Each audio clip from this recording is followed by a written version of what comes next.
Nga olutalo lw'okulwanyisa okukonjobola abawala lukyagenda ddala mu maaso, Minisita Karolo Okrut olunaku olwaleero atongozza akatabo ka SS Switch nga kano kalimu ebizibu abawala be baba bakonjobodde bye bayitamu nga okuli okulumizibwa nga bali mu ssanya, omuli n'okufuna endwadde z'ekikaba n'oluusi okufuna kookolo, ekintu minisita kyagambye ye ne babaka banne kye balina okulwanyisa. Okusinziira ku minisita Okrut, mwennyamivu nti nekwankubadde etteeka we liri okulwanyisa okukonjobola abawala n'abakyala nga muno mwotwalidde n'abaana abawere, okukonjobola kukyagenda mu maaso mu disitulikiti ez'obuvanjuba bw'eggwanga nga kino n'oluusi bakikola mu nkukutu. Amateeka gabeerawo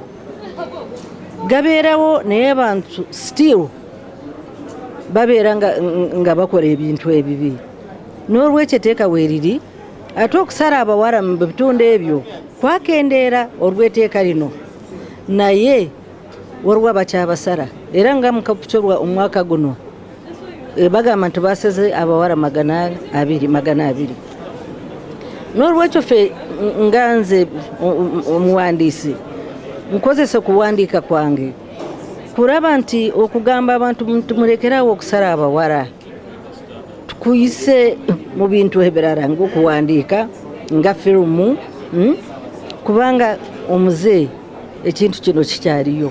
Ye Akinyel Eric Dairo, omukugu okuva mu kitongole ekya United Nations Population Fund, agamba nti ekikolwa eky'okukonjobola abawala tekiri wano wokka mu Uganda wabula ne mu mawanga amalala ng'abawala n'abakyala abawerera ddala obukadde 200 be bakonjobolwa buli mwaka mu nsi yonna. The magnitude of this problem globally is so much. This is practiced in over 30 countries globally.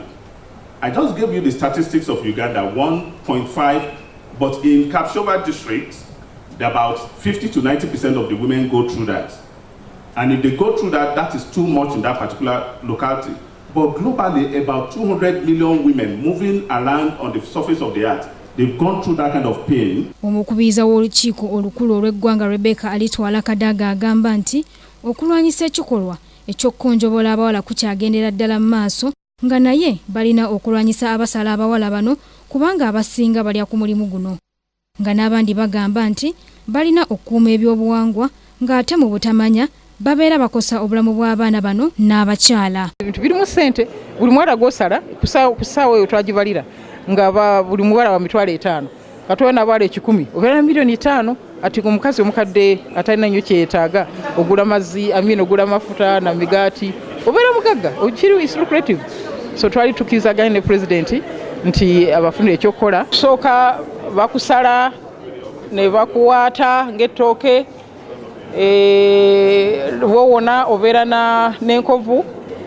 Enkovu ezo tezikukiriza kwegatta na musajja era bw'oba okikola kibeeramu obulumi bungi.